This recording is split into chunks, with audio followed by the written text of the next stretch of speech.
Hello, ദേ രേഷ്മക്കുട്ടി എന്നോട് വാക്ക് വലിച്ചൂട്ടാ. അതായത് ഇഞ്ചിമ്പുളി കൊണ്ടുത്തരാന്ന് പറഞ്ഞ ആൾ ദേ ഒരു കൂട്ടം കറികളൊക്കെ ആയിട്ട് വാഴയിലയിൽ സദ്യ തന്നെയാണ് കേട്ടോ കൊണ്ടുവന്നിട്ടുള്ളത്. അപ്പോൾ ഇത് പവിത്രം കാറ്ററിംഗിൽ നിന്നാണ് കേട്ടോ.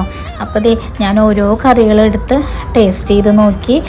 എനിക്ക് വളരെയധികം ഇഷ്ടപ്പെട്ടു. ഓരോ കറിക്കും അതിൻ്റേതായിട്ടുള്ളൊരു സ്പെഷ്യാലിറ്റി ഉണ്ടായിരുന്നു. താങ്ക് യു സോ മച്ച് രേഷ്മക്കുട്ടി ആൻഡ് പ്രവീൺ. അപ്പോൾ ഒത്തിരി അധികം താങ്ക്സ് ഉണ്ട് പ്രവീണെ. ഞാൻ ഒരിക്കൽ കൂടി പറയാണ്, കൊടുത്തു വിട്ടത് കൊണ്ട് ചേച്ചി പറയല്ല, അടിപൊളിയായിട്ടുണ്ടായിരുന്നു കേട്ടോ. അപ്പോൾ ഇനിയും ഉയരങ്ങളിലെത്തട്ടെ. ഇതിപ്പോൾ എല്ലാവർക്കും കൊടുക്കുന്നൊരു കഴിവല്ല ഇത്ര രുചികരമായിട്ടുള്ളൊരു സദ്യ ഉണ്ടാക്കുക എന്നുള്ളത്. അത് ദൈവം പ്രവീണ് സമൃദ്ധിയായിട്ട് ദൈവം അനുഗ്രഹിച്ചിട്ടുണ്ട്.